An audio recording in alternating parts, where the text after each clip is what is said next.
We're going to start by saying goodbye today. It's Vinyl Junkies in the Digital Age and I'm Skelly. And we're saying goodbye to Ozzy Osbourne because he died just a few days ago this week. And I'm going to tell you a bit about Ozzy Osbourne. In the beginning, there was Earth. No, not the Earth, not this beleaguered, smog-bound planet upon which we live. The Earth that concerns us existed just a few decades ago, in 1968. It's not a long time in the context of a multi-million global history, but an age in the often unstable life of a rock band. Earth, you see, was Black Sabbath's original name. And there they are. Now, I won't claim to have been a massive Black Sabbath fan. I wasn't. I liked some of their stuff, and like with a lot of people with a lot of groups, the odd track impressed me. Things like Iron Man, I loved that. War Pigs wasn't too bad, but a bit depressing. I quite liked Paranoid. And I absolutely loved an album called Never Say Die. The single from it, Never Say Die, was on Top of the Pops, and I was not a big Sabbath fan, and they came on and they did Never Say Die. And I thought, that's very upbeat for Sabbath. I like that. And on the strength of that single, which I bought as a single on the Vertigo record label, I went and got the album eventually. And then on Record Store Day a couple of years ago, I got an up-to-date copy on the spatter vinyl. As for Ozzy Osbourne himself, what did he mean to me? Well, not a huge amount, I must admit. I thought his life was a bit of a train wreck. I thought his whole marriage and family and all that was a bit of a sham. And I felt that he showed a complete lack of regard, respect or dignity when his whole family appeared on the TV, the Osbournes. But it brought them a lot of acclaim. It brought them fame. And a friend of mine reminded me that Ozzy's weird and wonderful antics and the way he ended up was a good cautionary tale for a lot of people. And so, to say goodbye to Ozzy Osbourne, we'll do the opposite of what he did just recently. We're going to say, never say die. And the other thing that Ozzy Osbourne did was pull out of the Reading 1980 festival, opening up a gap for my favourite band of all time, Slade. They filled the gap, played the gig, and it turned their fortunes around.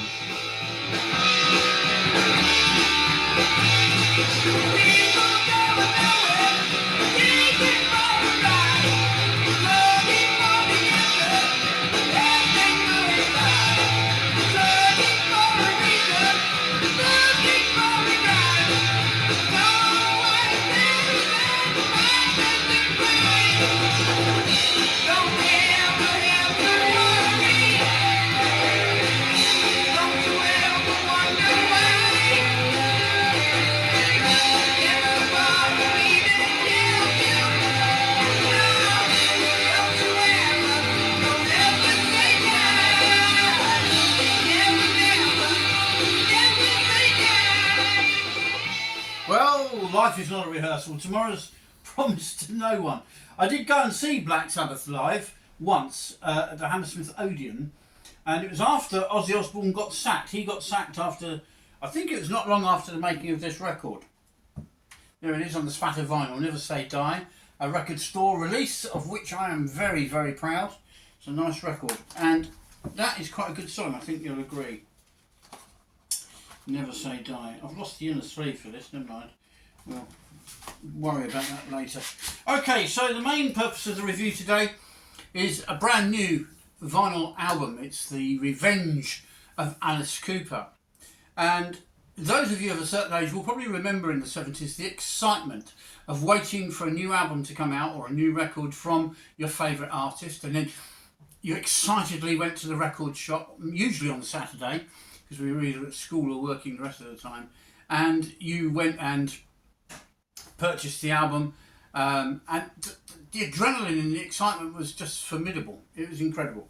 Well, this happened to me has happened to me, obviously, as a younger man in the 70s, and it happened to me on Friday when I went with my wife Marie to pick up our brand new copy, pre-ordered, The Revenge of Alice Cooper, and here it is on the vinyl. And we've done a little video on the channel, which if you haven't seen it, click on it and have a look. And I'll put it as a link at the end as well, showing you us going to Empire Records in St Albans, hail Empire Records, to buy our copy of the album, and here it is. Now, some albums are good on the vinyl, mostly the older ones, and if you can get original vinyl copies, even better, and some are good on modern vinyl. Now, a lot of people have written, I've noticed this on the Vinyl Hoarders group, for example, how some of the modern pressings are pretty rubbish compared with years ago, badly finished at the edges and that kind of thing. And I guess it depends where they're pressed, what pressing plants were used. A lot of these albums are pressed in Eastern Europe and other places where they've hastily set up pressing plants as the interest in vinyl has grown. This pressing is one from Germany. Now, on the unboxing we showed you the front, the back, we showed you the middle of the gatefold with the snake, tons of information here about who plays what and where, and it's quite a slender list of musicians. It's basically the original Alice Cooper band, so that's Alice Cooper, Michael Bruce, Dennis Dunaway and Neil Smith. The originals. Glenn Buxton died in the 90s, but he had recorded a piece for a track which they never used, and they use it on this LP, and we'll come to that. So it's the original band, plus somebody to cover Glenn Buxton's guitar part on this album, because Alice Cooper Band was always a two-guitar band, we're told. So this was released on Friday, on the 25th of July 2025. Mrs. Wife and I made sure we were there at Empire Records when it opened around 11 o'clock. It was produced by Bob Ezrin, who used to produce the original Alice Cooper Band in the 70s and has done other work for Alice Cooper since. The label it's released on is Ear Music, E.A.R is the logo. And the band, as we just said, is Alice Cooper, all vocals, Neil Smith drums, percussion and backing vocals, Dennis Dunaway does bass and vocals, backing vocals again, Michael Bruce does guitars, some keyboard work on this album and some backing vocals, and Gayassi Hillis, I'm pronouncing it, is on guitar covering the Glenn Buxton parts that would be played if he were there to record with them today. Glenn Buxton's guitar part, previously recorded a long time ago, is included on the track What Happened to You, which we will come to. And the album is dedicated, and I quote, to our brother, Glenn Buxton. How lovely. Now, when you buy a vinyl album, it's a package. And the artwork, the vinyl itself, the inner sleeves of the record, they're all as much part of the artistic statement as anything else. And I think when you buy a physical product like a CD or a vinyl album, it's an artifact. It's collectible, it's a part of history. This will be history, well, it's history now. Friday is behind us, not ahead of us. So it's very important that the cover art is nice, the whole product is nice, and I did note when I bought it that the sleeves slide in and out nicely from the main cover, the outer cover, which is an issue with some of the modern pressings, by the way. BMG, take note, please. And the cover art design, all of it is very tactile. Now, I've got some issues with this record, and I'll tell you what they are straight off. No fannying about. This was the thick end of 37 quid. And in context, compared with wages today, that's about the same price that it would have been compared with wages in the 70s. It represents around about 10% of the weekly wage for most people. So vinyl hasn't gone up. It isn't extortionate or expensive or a rip-off. At £40 for a vinyl album from a decent record shop, you are not being ripped off if it's a brand new album like this. Okay? It's roughly 10% of the average weekly wage that most people earn most of the time. Why people think modern pressings vinyl are expensive is because of the other things demanding their money from their wallet. People are members of gymnasiums. I get my workout doing the shopping, let me tell you. And stairs, that's another one. Okay, a lot of people are paying quite a lot for a mobile phone. I've heard of people paying £50, £60 and upwards on a monthly basis for a simple mobile phone. Now my mobile phone does more work than most people's, because this video you're watching is actually filmed on my mobile phone. So LP records on a vinyl are not that expensive really in context of wages. Side 1 or side A of the album is where we will start, and of course we've got a lovely picture of Alice Cooper there next to the lyrics for the tracks on side A. Now we do have to adjust the speed, because like the last Alice Cooper album, Road, this album plays at 45 RPM, which is my next gripe. Why? And why does it have to be 2 discs when mostly there's only 3 tracks each side of each disc? That seems to me a bit over the top, and they did it with the Robert Plant and Alison Krauss album, the most recent one. 2 discs for what, 10, 12 tracks? Surely that should all be 1 LP. It certainly used to be back in the 70s and the 80s. So that's my next gripe. But I reiterate, please don't feel ripped off if you're paying 40 quid for a brand new album from Alice Cooper or any of your other favourite artists. You really are not. It's only 10% of your weekly wage. But if you spend lots of money on other things, nail bars maybe, if you're a lady, you know, they're a big thing now, aren't they? All that kind of stuff, then yeah, it might seem a lot of money. Okay, so I've covered the thing about the vinyl LP. It's got 40 tracks on this double album, and I don't know if you noticed, but I've got it in the violet vinyl, which looks even better on my unpacking video, so please make sure you watch that. So there you can see it on the turntable there.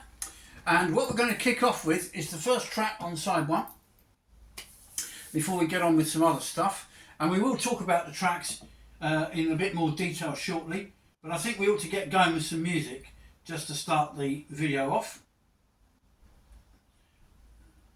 There we are. Let's go with Black Mamba. Okay.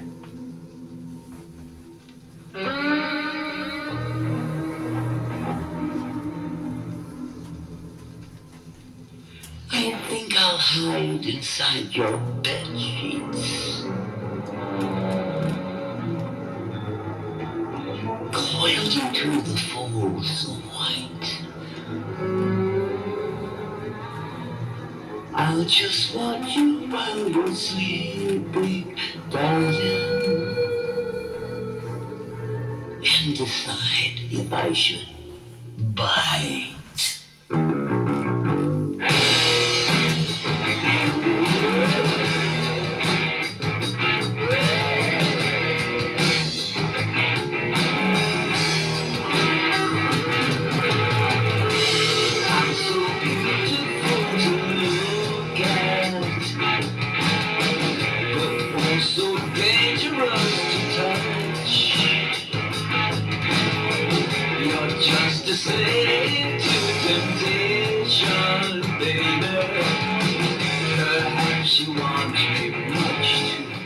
So it's the first original group effort for 52 years. This essentially is the follow-up to Muscle of Love. Coiled into the folds of white, I'll just watch you while you're sleeping, baby, and decide if I should.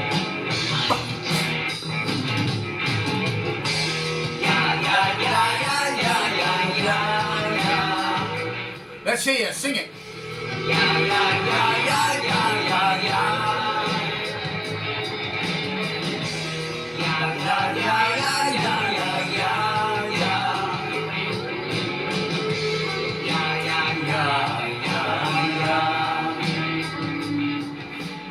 So we start the album on a strong track by the sound of it, Black Mamba. Now this was the first single released from the album, and there's a lyric video of it on YouTube, which is excellent, and I think the track is excellent too. as an opening track on the album. I'm quite impressed with that. What I wrote was very funky and sleazy. It's got a slinky and menacing feel to it. Classic Alice Cooper. Could have fitted well on $1 Billion Babies or the School's Out album or even Killers. It sets the tone for the album in the fact that it is an Alice Cooper album, as in the group as well as the man. And what I love most about the track is the anthemic ya ya ya ya ya ya ya ya. It's almost like when you're in the playground and you know somebody's poking fun at you and you're giving back as good as you get and you go na na na na na like that. It's that kind of anthemic kind of retort, if you see what I mean. I don't know if I've phrased that very well for you, but I think you know what I mean. And I love that because Alice Cooper, the band, as well as the man in subsequent years, has always been about fun. The horror and shock of Alice Cooper is long gone. We've seen too many horror films and seen too many other bands inspired by Alice Cooper trying to shock us and frighten us and all the rest. So the idea of it frightening us is a bit, well, besides the point.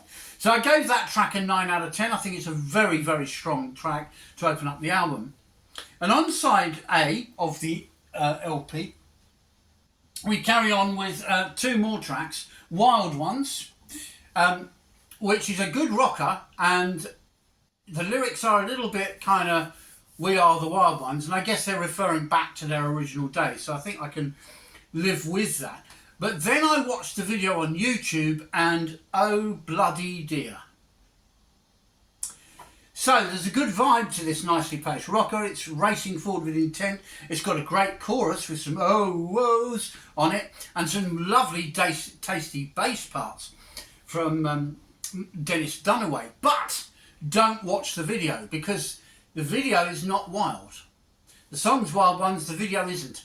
They're all sat there looking like a load of old guys in a care home, and I am not joking. Yes, they're playing instruments, they're twiddling knobs and doing things in a studio, but they don't look like energised. They don't look like they're jumping about and this is great, isn't it, lads? You know, and I'm sure they were having a lot of fun on this album. It certainly sounds like it, but that doesn't come across in the music video for Wild Ones. So it's a nice track, and I've given it a 7 out of 10. It's certainly acceptable listening. I wouldn't skip it, that's for sure. So it's okay, but it's a 7 out of 10, and it would have got an 8 if I hadn't seen the video. That ruined it for me. Track 3 is equally unconvincing. It's called Up All Night. It's got a great drum opening to it, a dirty riff and a somewhat optimistic party lyric, which alludes to substance abuse and sexual prowess. And at 77, dear Mr. Cooper, I am not thoroughly convinced. I'm only 65 and, well... Quite an underwhelming rocker with a tedious and rather predictable chorus. Up All Night repeated a number of times. But again, it doesn't disgrace the record. I've given it a 6 out of 10. So it's lower than the Wild Ones. But it doesn't disgrace the record. It's quite a good opener. So the tracks on the wax on side B of this violet covered discs. Well, as we kick off talking about those cuts, I'll automatically tell you now, straight away, the whole album has a vintage feel. It doesn't sound like Road, where Alice Cooper used his touring band to record everything live and in the room. Although it's noteworthy that the basic tracks for this record were live, and they recorded them in an old school analogue recording studio. So there is a vintage sound to a lot of the guitar and bass and everything else. So it does sound like it could have been recorded back in the 1970s after the Muscle of Love album. And for that, I thank them very much. I didn't want another Road album. That was a good album, don't get me wrong. There's some really nice stuff on that. But this, well, we'll get there. Okay, so tracks on the wax side B open up with Kill the Flies. Kill the Flies is a heavy riff track. It's mean, it's creepy, and it's about being in an institution, a thing which Alice often gets lyrical about. It's got a great Psycho-style sound, you know, from the film Psycho, in it, and a haunting guitar solo as well. There's some really great oohs and ooh-wop-wops from the backing vocalists, being the members of the band. And that gives it a really excellent period feel as well. It's a great lyric. I would say, and the delivery of the lyrics really good. It's called Kill the Flies, as I say. It's about being institutionalised in an asylum. Nice Alice Cooper sort of thing. I could have fitted well onto a group album or even Alice's Welcome to My Nightmare. Great track. 8 out of 10 for that, and the sound on it is, again, quite vintage and quite retro. Number 2 is One Night Stand. This is a bass-heavy opening, and it's a chills and thrills horror B-movie kind of song. That's the style of it. And very much in keeping with the imagery we have on the front of the album, the return the world was afraid of. The Revenge of Alice Cooper, and beautiful, beautiful artwork. And side B of the album on the inner sleeve, by the way, features Michael Bruce alongside all the lyrics there. So, lyrically, One Night Stand is like a bloody, gory version of Poison in terms of lyrical style.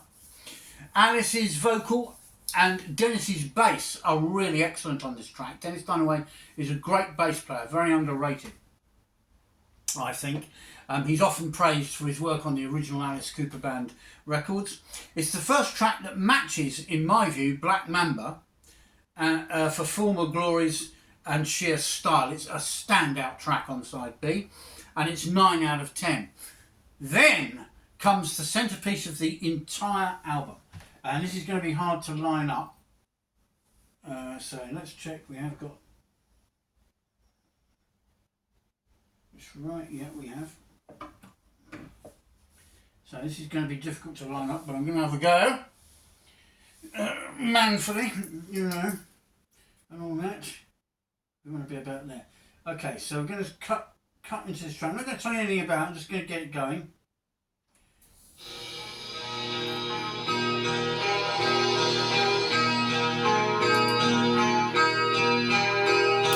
Gathered of eagles, they flew alone. Hunters are for killing. Wrecking crews out, winner take all. A cool sound from hell is chilling. Young and innocent children of dust. Don't cry, it's only thunder.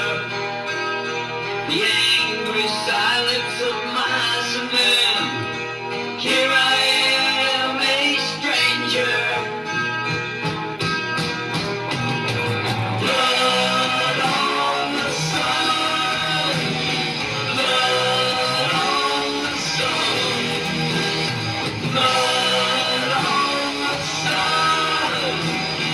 Johnny got his gun.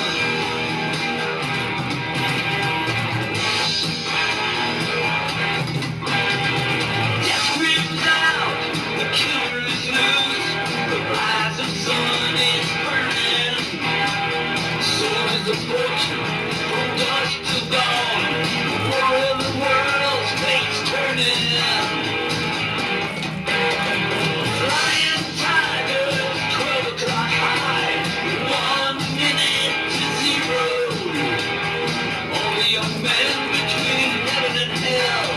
A company of heroes. Blood on the sun. Blood on the sun. Blood on the sun. The hour of the gun. Wow, that's all I can say to that track. It's wow. If you think we're done with that track, think again. Okay, so Blood on the Sun is the epic centrepiece of this record. I love the way it had that slow opening that kind of built up into a real chugging rocker. Very pacey, with some impressive drumming as well. Did you hear some of those drum rolls and stuff? Really good quality stuff. Great bass lines as well. Alice, as you heard, is in very fine voice on the track. Getting all the bits mixed up here. And it was written by the bass player, good old Dennis Dunaway. There he is. And it's called, as I say, Blood on the Sun. dramatic midway breakdown occurs, which we haven't got to, and then it reopens as a lighter kind of, I call it a hippie trip style instrumental, with a kind of a coda of Alice chanting Blood on the Sun over and over again. Anyway, it's my favourite track on the entire record, I have to admit. I might as well own up and fess up to that now. And I've given it 10 out of 10 plus. I have. That's what I've done. I've given it a 10 out of 10 plus. And as I say, I think that we will have to revisit that track at some point before the end of the video. And I've got my reasons for that, which I'll come back to. So we're now on to... I'm throwing my stuff around here. You can't see that. Good. We come to side C of the record. Let's check we are on side C. You often get these things wrong. And what I'm playing off for you, off each side of the album, is the track I like the best from that particular side.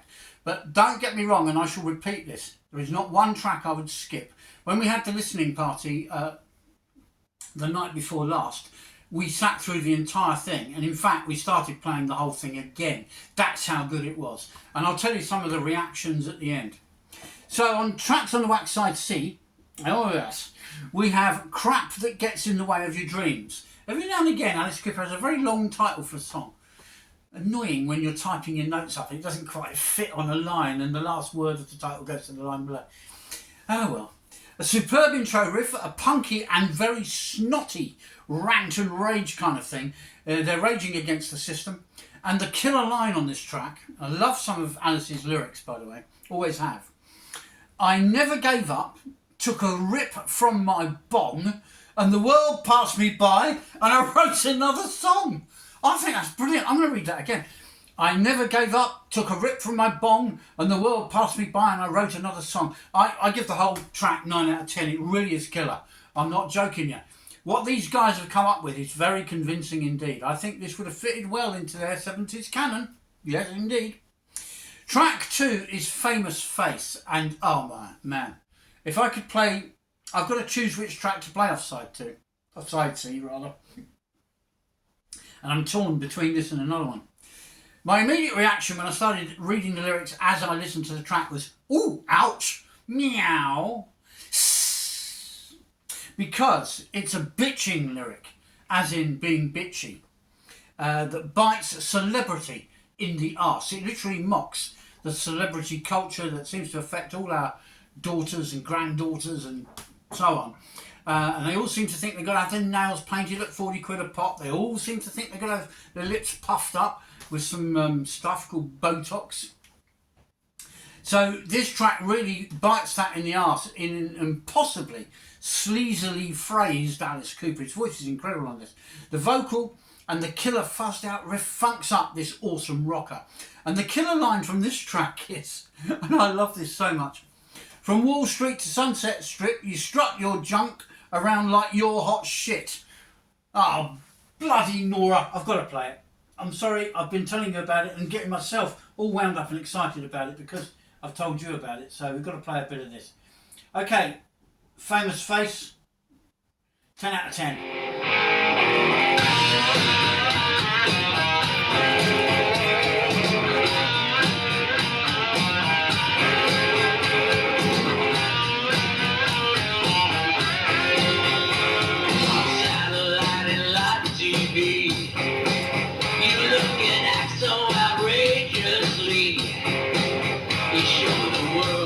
They want to see you're as worthless as a dog with fleas. You want more when you had too much, never knowing when enough's enough. You can't stop cause you're such a lush, and you cry cause you got it rough. Cry cause you got it rough.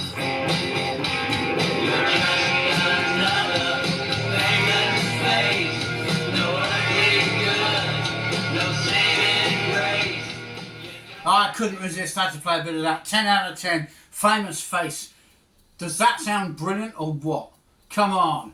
These guys are in their 70s and they're chucking stuff like that around. The bass line on it, the riff. When the track first starts, I missed the very beginning. The opening riff literally sounds like an Anvil track. It's kind of got that sleazy, anvil-y, cartoonish kind of feel to it. The next track is Money Screams. I've put this is an above average rocker with a good catchy chorus, a good solid back line of bass and drums on it. Well, that's the true of Famous Face as well. Did you hear the bass on that? Man. Well written lyrics about the root of all evil, which as we know is money, and it references billion-dollar babies in the lyrics towards the end. It's got some classy lead guitar which lifts up this piece. Very, very radio friendly. Now, I said I was torn between two tracks, so you are really spoilt today. I'm going to play you a bit of the other one on side C. It has got 4 tracks, unlike the other sides which had 3. So in my defence, I'm not really breaking my own rule here. So the 4th track on the album, this is called What a Syd, S-Y-D. A Pink Panther-esque jazz sensation, I've called it. It's got a Rat Pack style delivery, where the way the lyrics are done. And it's a song about addiction and bad habits and all that goes with that. The whole track has a real gangster vibe to it, which I really love. And it's got a really great sing-along chorus, which is another sleazy, fun, kind of almost childish thing that Alice Cooper did back in the day with the original band and has done on albums since. I think it's fantastic. The ace line for it, though, the punchline for me, is the line that goes, "Put it all together and I'm a star." This is glorious vintage Cooper. I've given it 10 out of 10. It would have fitted on either of the Welcome to My Nightmare albums, and it would have gone well on the original Schools Out album, I think. I want to get the beginning. Here we are.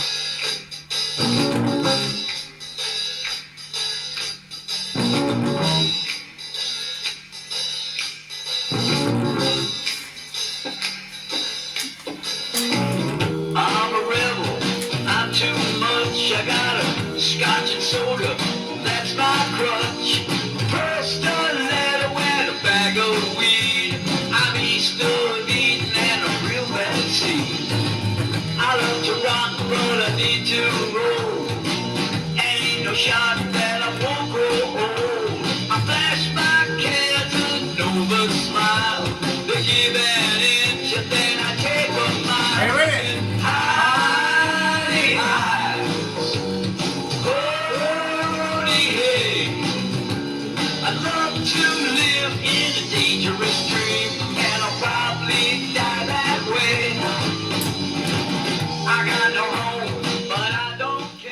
I think you get the general idea on that cut. I mean, that is just class, isn't it? Pink Panther-esque jazz and hi. Oh, I can't resist that one. Again, I don't know about you guys, but I haven't heard Alice Cooper sound this good for a long, long time. There's an enthusiasm on this record that surpasses enthusiasm on Road. Road had a really good live in the room feel and a real instant kind of spontaneous feel because they recorded it live and they probably wrote a lot of the stuff while they were recording as well. This has the same thing but with knobs on, in my view. It's even more enthusiastic. Can you warrant that? Anyway, I'll give you some conclusive thoughts that we shared and so on as well. Some of the other reactions to this album. My wife Marie loved it and gave it a wow. That was her reaction. She walked out of the room to get a drink or something, came back in and went, wow, I love this album. As a lifetime Alice Cooper fan, she preferred this record to Road. She wasn't that keen on Road. I liked it a lot, as you know from my review. Check that out. She felt all these songs would work very well played live. And we have both seen Alice Cooper live. And I think she's right. I think for a live performance, these songs probably fit better than most. They would fit nicely alongside the old classics. She gave the album a 9 out of 10. Louder Sound called it, and that's also in the Classic Rock review as well, which came out this last few days. Louder Sound said it's an A12 banger of a record. Get your wallet out, man. You're a long time dead. And I interpret that as a 10 out of 10. Mojo, however, were much more, well, they weren't so pleased with it. They called it a cartoonish reunion and it struggles to frighten. Mojo, I've assumed you're giving it about a 6 out of 10, and you are missing the point. It's meant to be fun. It doesn't frighten. The mock horror of this should tell you that. This is intentionally retrospective. It's looking back. It's celebrating a band that had a lot of hits back in the day, let's face it. It's not meant to be taken that seriously, Mojo, and I never buy your magazine anyway. Okay, Maximum Volume. There's a real sense here that they're just having a lot of fun. And Vince, as in Alice, he ain't sounded this vibrant in ages. I completely concur with Maximum Volume on that, and I'm assuming they're rating it a bit higher at around 7 out of 10. Rock and Blues Muse. Now, it's not really a blues album, although there are things that enter that territory. Rock Muse and Blues and Muse rather. Thankfully, whatever spark this band once generated is largely reignited on these 12 tracks, written mostly by the core band and Bob Ezrin. So they like it, and they're a kind of snobby, high-end, posh rock blues type thing, you know. And therefore, I've interpreted what they say as an 8 out of 10. I must admit, for me personally, I gave it an 8.5 out of 10, which, strangely enough, works out as a good average of how we've rated every track on our listening party. And when I first played this album, I was left with a warm glow of satisfaction, a feeling that every song, as my wife rightly said, could be performed live exactly as it is on this recording. I had no hesitation at all in feeling great. I had no hesitation in starting to play it all over again, and I'm playing it now for you, bits and pieces, for the review. Tracks on the Wax, side D. We're on to the final side of the record, and this is fantastic because it starts off with Intergalactic Vagabond Blues, and we hear a lot of mouth organ on this track. It's gorgeous. Guitar and mouth organ recall the early Alice Cooper sound in a rolling riff that really is total blam blam. It's 70 styles glam on this, and it's underpinned with killer bass lines from our lovely Dennis Dunaway. The ace line in this song for me is, I got cosmic debris in my shoes. There you go, 8 out of 10. He's talking about a love affair with an alien. And why not, Alice? Fine. Track 2, What Happened to You? We're going to come back to that in a few moments. It has a foul, stinking guitar sound right at the beginning of the track, and that heads us into a Chuck Berry style, kind of Eddie Cochran-ish style, riff-heavy, fuzzed-out, guitar-led rock and roll sounding song from the back in the day. It's got some recycled Glenn Buxton guitar on it. This is where he completes the lineup posthumously, and the style of piano playing is very Jerry Lee Lewis, hammering away there. And the whole song powers along like an express train. Lyrically, it sounds like a father chastising his daughter. And the ace line in the song for me is, if you're being cute, it don't compute. I've given it 9 out of 10. It's a fantastic track. That's the one we're going to play next. And it's track 2. So remember, when you're listening to this, a bit of Glenn Buxton on it. Right, I think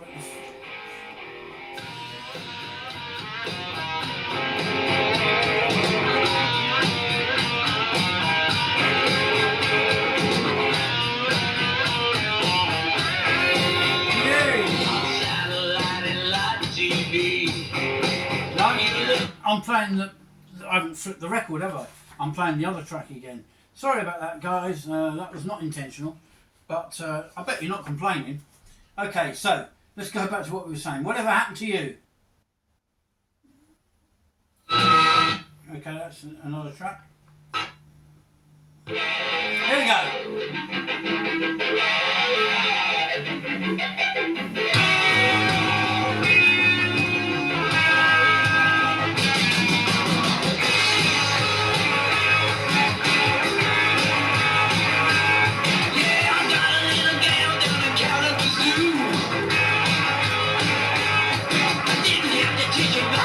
She just knew we were gonna get married.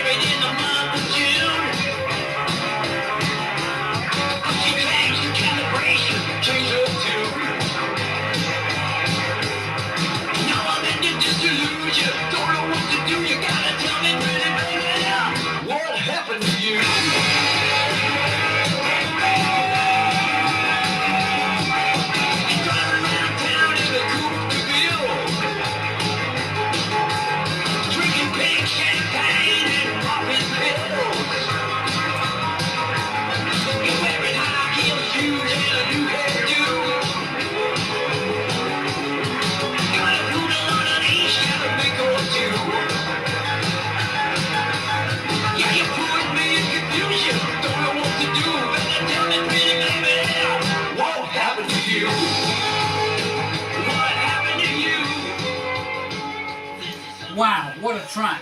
So you see what I mean about that track? It's a real out and out rock and roll mega workout. And they managed to drag out or drag up or discover a Glenn Buxton line for that. And there's Neil Smith looking all Neil Smithish with his hat on there. So a really stunning album. Definitely, from me at least, an 8.5 out of 10. The things it lacks I've already told you, and so I think I've covered that quite well. I hope I have. Let's have a look. And I'm going to close out with something rather special in a minute. We've got 2 more tracks to talk about before I do that. I guess this is the right point to question, should we get it on vinyl or should we get it on the CD? I would say, despite the CD having a couple of extra tracks, I would definitely get it on the vinyl. It sounds great on my system, which is a very simple system, as you know. It's monaural, it's compact, it's a portable system. That's all I can afford and all I can fit into the area I use. And it sounds great on that. The best of my vinyl records do, which is a tribute to the records, because, you know, to sound good on this kind of gear is quite something. The last 2 tracks on that side, after Whatever Happened to You that you just listened to, is a cover of a Yardbirds track called I Ain't Done Wrong. This is really bluesy. It's a very assured cover version as well. And it is a classic bluesy Yardbirds song. It really is a classy thing. And it's replete with some really great guitar. The harmonica leads and the embellishments all work on the track. It's fleshed out with some rapid fire drum and bass salvos here and there through the song. It's total killer. There is no filler on this track, whatever. I've given it a hell yeah 9 out of 10. But I haven't got time to play it, so we'll give that a miss. But that's something for you to discover when you buy this album, which I know you will. I know you will. This is probably the best thing he's done in years. And I said that with Road as well, because they really are. Some of his albums of late. This also reminds me, by the way, of another fantastic album he's done recently, Detroit Stories from a few years ago. That was a really good album. So the guy's on a purple patch, or is he? Because the side D, which we're talking about, closes out with a song called See You on the Other Side. This is a slow, brooding closer, and it gave me goosebumps listening to it, just as listening to the final track on the Elton John and Brandy Carlisle album did, When This Old World Is Done With Me. It's as if these guys, Elton, Alice, approaching their 80s, are signing off. It's as if they're saying to us, well, we probably won't do anything more now. We're probably about there. You know, the end is nigh, as you might say. And when you're approaching your 80s, Alice is 77, similar age to Elton, you must be counting how many more summers am I going to see? How many more Christmases am I going to celebrate? And there's a track in, or a line in the track, which gives me goosebumps and makes me well up a little bit, because Alice Cooper is another of my heroes. And it's Someday We'll Play Together Again. And I thought, oh. Anyway, one of the reasons that Alice is another hero alongside Elton is, like Elton, he overcame terrible addictions, which threatened his very marriage, actually. And he not only overcame them, but he then rediscovered his Christian faith. His father had been a preacher, and he took up golf as his new addiction to fill the gap left by the drink, in his case. And I admire that, and I admire his marriage and his family. He's kept them all together, and both wife and daughter have appeared in his live shows over the years, adding to the drama and the visual side of his act. So this See You on the Other Side is very Alice Cooper. It's a nice, classy, and yet it's quite a dramatic song. And it has a line in it also, it's spoken, and it chills me to the bone. See you there, he goes, as if to say, goodbye, Ozzy. Goodbye. Well, he recorded this before Ozzy died, of course, but it's like he's saying goodbye to people. And so, is this the final song on record from the Coop? We'd all like to say, well, we hope not, but he's a man, he's a human being. Maybe he's starting to think, well, it's nearly time to call it a day. I better get the old band back together one more time. That's the whole feel I get from this record. It's joyous, and yet at the same time it's poignant. That's an interesting combination of feelings, isn't it? But that's how I feel.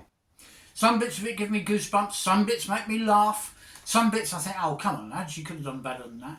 certainly 2 of the tracks on side A, but it's still a good listenable record, and I wouldn't skip any track on it. Hence, I'm better off with the vinyl than the CD. So, if that's the last track from the Coupe on this record, see you on the other side. It's a fantastic send-off. I gave it, however, an 8 out of 10. It's by far a long way from his finest hour, but it's not a bad piece of music. I'm going to finish with the second half of the track, which I promised I would. All right, Blood on the Sun, because I told you it was a 2-part track, and the second part is very psychedelic, so we're going to finish with that now.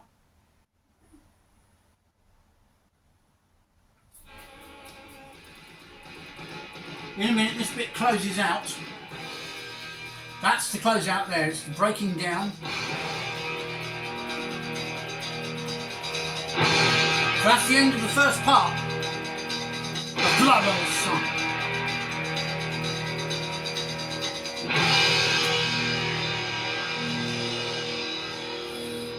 Now we're moving into the second part.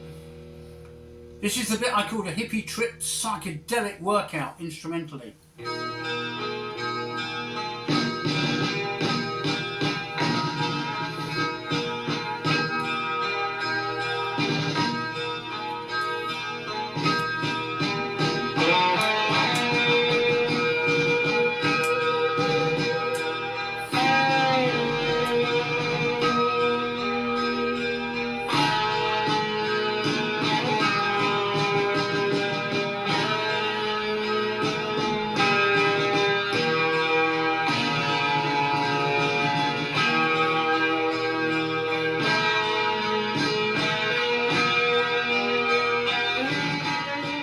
So what have we got with this album? Is it worth the 37 or 38 quid, whatever you'll pay? Every single penny. From the vinyl to the packaging to the music you get. It only lacks one thing. A poster would have been nice. Take note here, music. It's a raw, spirited and twisted album with some nice vintage original band touches, I wrote. Including some psychedelia. There you go, some here.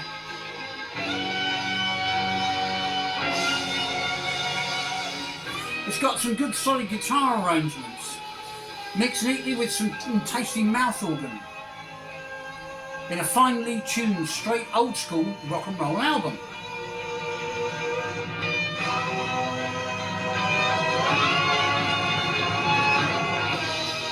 In places, however, it is a little bit world weary. It's the sound of a band in their dotage rather than sharp young blades, and so it should be. Gaius Hughes, or whatever his name is, acquits himself well as Glenn Buxton's cover guitarist. The band always wear a twin guitar outfit. I've got to go back a bit on that track because I want you to have the fade out bit. So we go back a little way there.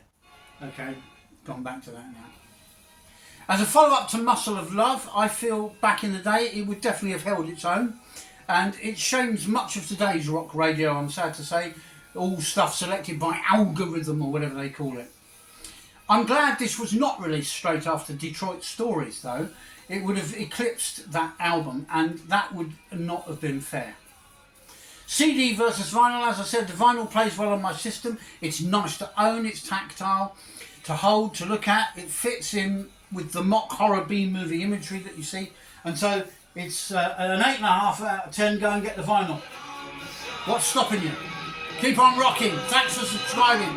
Alice Cooper, The Revenge.